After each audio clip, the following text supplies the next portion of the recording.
Hi guys, this is Neil. Welcome sa Diablo 3 Patch 2.4 Marauder Cluster build ko. Alright, so ito yung pinakauna kong build sa PlayStation 3 at sa Demon Hunter ko. Napakaganda dahil pinalakas ulit nila to dito sa Patch 2.4. So, makikita nyo nga pala, mayroon akong daladalang banner sa likod ko. Yun ay pennant kung tawagin. So, makikita nyo ngayon na kapag na-master nyo lahat ng all set dungeon for Demon Hunter, magkakaroon kayo ng awesome pennant na to as a reward. Okay. So, umpisa na kagad natin to dahil medyo marami akong dapat may discuss.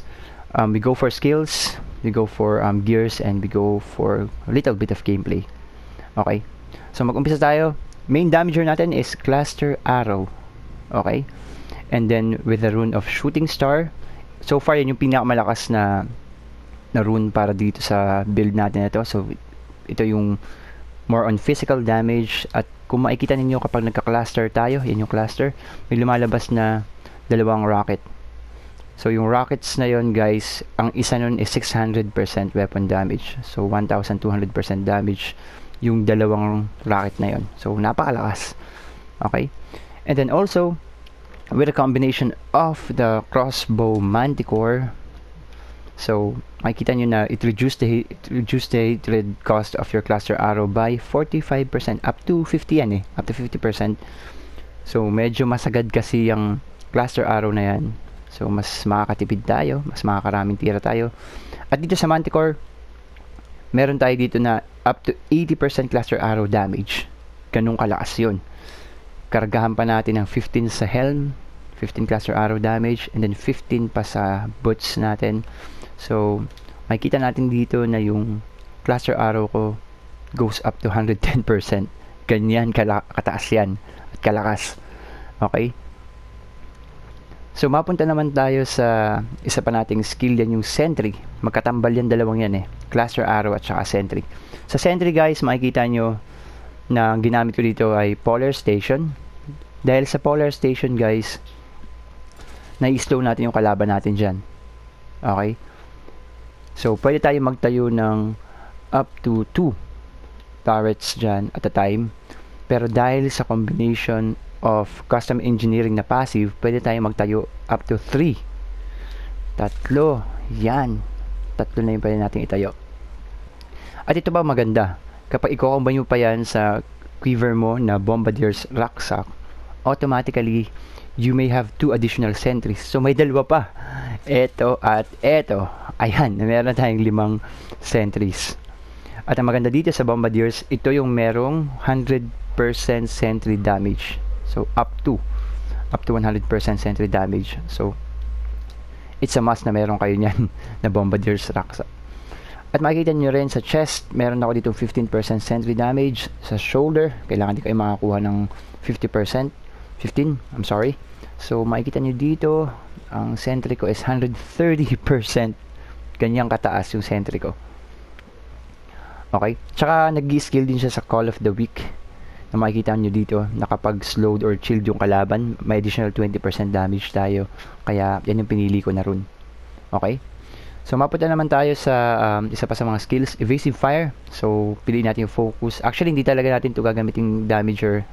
Ginagamit lang natin to para makapag-generate tayo ng hatred. Kasi sabi ko nga, medyo makita nyo, maano sa hatred to, makain sa hatred. Kaya ito yung pinakamagandang skill para mapataas natin yung hatred natin kaagad, as you can see. Okay? So, piliin natin dyan is focus. At, yan din yung magpapa-up lagi or magpa-proc ng ating focus and restrain. And also, para sa bracer natin, para meron tayong more toughness kapag gumagamit tayo ng generator. So yan meron tayo dyang up to 35% sa Wraps of Clarity. Okay? So mapunta naman tayo sa isa pa sa mga skills natin na kailangan gamitin, yun yung companion. So mamaya babalikan natin yan. Sa rune, kahit ano piliin nyo dyan sa rune dahil gumagana lahat yan. Okay? Babalikan natin mamaya yan. Mobility, syempre, Volt, piliin nyo tumble para sa tumble kasi mas makakatipid tayo dito ng discipline natin. Okay? And last skill naman, that will be Vengeance. Yan yung beast mode ng mga Demon Hunter. So, piliin niyo yung Sith na rune. Dahil dito nakakapag-generate tayo ng hatred natin. Sabi ko nga, medyo masagad sa hatred yung ating cluster, kaya Sith. So, makikita nyo rin dito, maganda rin tong Dark Heart rune na to. Dahil sa Dark Heart rune, automatically, meron tayong 50% damage reduction. Kaya, combination with these two super items na to, ito yung Dawn, makikita nyo, it will reduce the cooldown of your Vengeance by 65%. So, magagawa natin yung permanent na beast mode natin. Ayan, magiging permanent yan. And then also yung bagong helm na Visage, makikita nyo yun na the Vengeance gain the effect of the Dark Rune or Dark Heart Rune.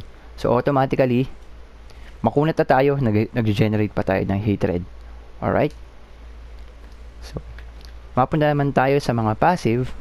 Okay? So, we go for, as you can see here, Ballistic.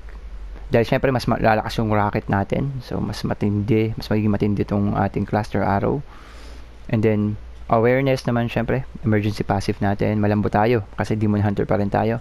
Call of the Week, tuloy na sabi ko, mas malakas yung damage natin at yung custom engineering para sa sentry. Alright? So, we go for our gears naman. So, dito, ito yung pinaka mahalaga. Ito yung Marauder set. Bakit guys? Unang-una, sa 2 set bonus niya, all companions are activated or gumagana lahat ng companions natin. Kaya sabi ko nga sa inyo, dito sa companions, kahit di tayo gumamit ng rune dyan, automatically nakalabas lahat yan. Kita nyo, ang dami kong alagang dala. Okay? At isa pa ang maganda dyan, yung bagong belt ngayon. Sa bagong belt, kapag every companion that is activated, automatically meron kayong 9% less damage. So if we go for the math, meron tayong overall na 7 pets. So times 9 natin yan, meron tayong 63% damage reduction. So, pang Great Rift talaga to na belt na to. Alright. So, mapunta naman tayo sa 4th set bonus naman ito.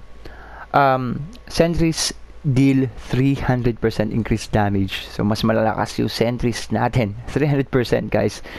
And then also, kapag gumamit tayo ng mga skills na Elemental Arrow, Chakram, Impale, Multi-Shot, at Cluster. Andyan yung Cluster. So, kapag tumitira tayo ng cluster, tumitira rin yung mga sentries na yan. 5 sentries yan, natitira rin ng cluster pag may kalaban. Yun yung maganda sa set na to. At tandaan nyo rin, sa 6 set bonus natin, guys, makikita nyo, yung primary skill mo, Elemental Arrow, Chakram, Impale, Multi-Shot, Cluster Arrow again, Companions, Vengeance, deal 600 increased damage for every sentries that is active. So, tandaan nyo, 5 ang sentries natin times 600. So, meron tayong 3,000% damage. Kaya, sabi ko sa inyo, mahalaga na may bombardiers kayo, mahalaga na meron kayong custom engineering. Alright?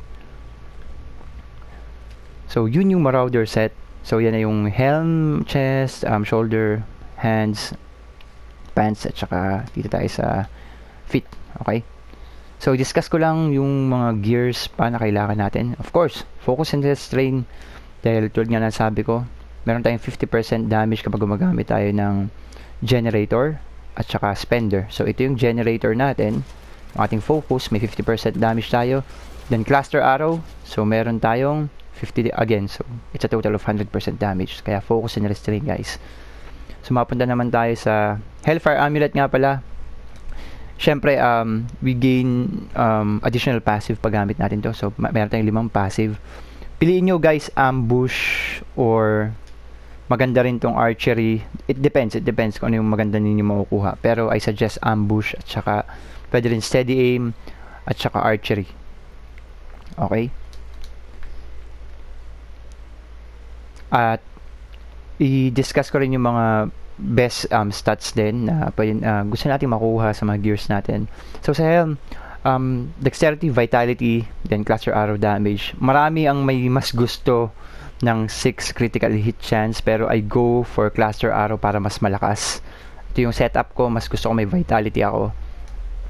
And then we go for chest, so dexterity, vitality, and then sentry damage, Sa shoulder naman, dexterity, vitality, cooldown guys, and sentry damage. Sa hands, syempre dex, vitality, critical hit damage, critical hit chance. For pants, dex, vitality, armor. Sa feet, dexterity, vitality, armor, and cluster arrow damage. So if we go for rings, so sa rings natin guys, simple lang, critical hit chance, critical hit damage, and cooldown. Ganun din sa kabila. Crit hit damage, crit hit chance, and cooldown. Sa weapon naman natin, sa Manticore, damage, dexterity, and we go for cooldown. Okay, then cluster arrow, cooldown again, sentry damage, dexterity, vitality, attack speed, and critical hit chance.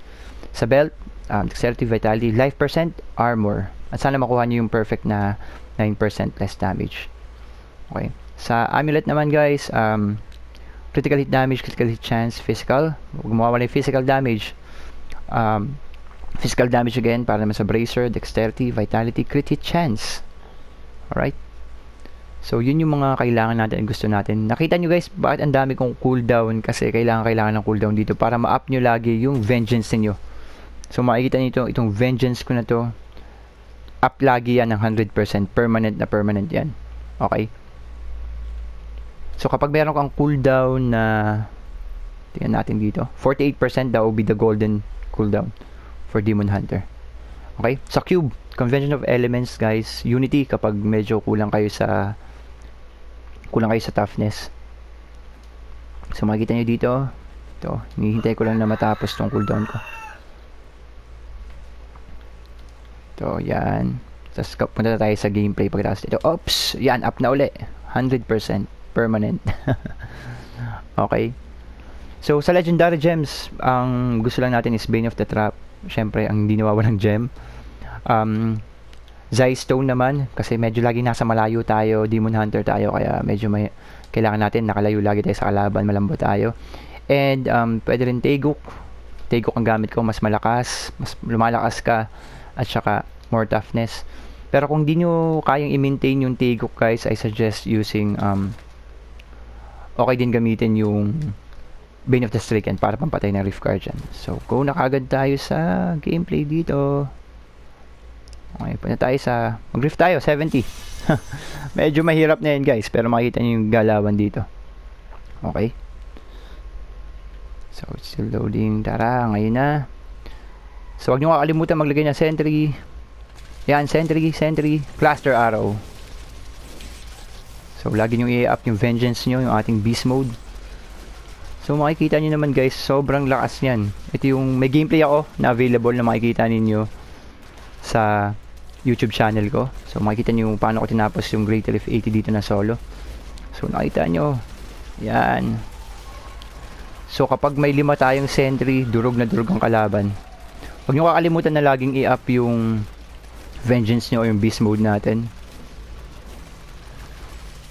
Pwede tayong, ito, meron tayong ditong elite na kalaban. Subukan natin to. So, nasa gandang pwestuhan din yan eh. So, kailangan nyo lang practicein tong galawan nito. Okay? So, wag nyo kalimutan lang gamitin tong companion. Dahil, malaking na itutulong yan.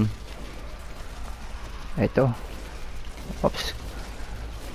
So, medyo masagad. Mapag-aaralan nyo naman to guys. Sabay, dapat magaling kayo maglagay ng mga sentries para di kayo mahirapan. So, pwede nyo panoorin yung gameplay ko nito. Thank you sa mga nanood nga pala. Asahan nyo pa yung mga maraming build guide ko na ilalabas. Tsaka guys, gusto ko magpasalamat sa mga tropa ko dyan, kay Jojit, kay Jordan Hiradura, syempre kay Brian, lagi kong kalaro yan ng Diablo simula pa nung dati dito sa bahay. At guys, huwag nyo kalimutan, yung mga taga QC dyan, gusto nyong kumain ng mga masarap na pagkain, mayroon akong isasuggest na restaurant sa inyo. Dyan lang yan sa Maginhawa sa UP Village. Dyan kay Mr.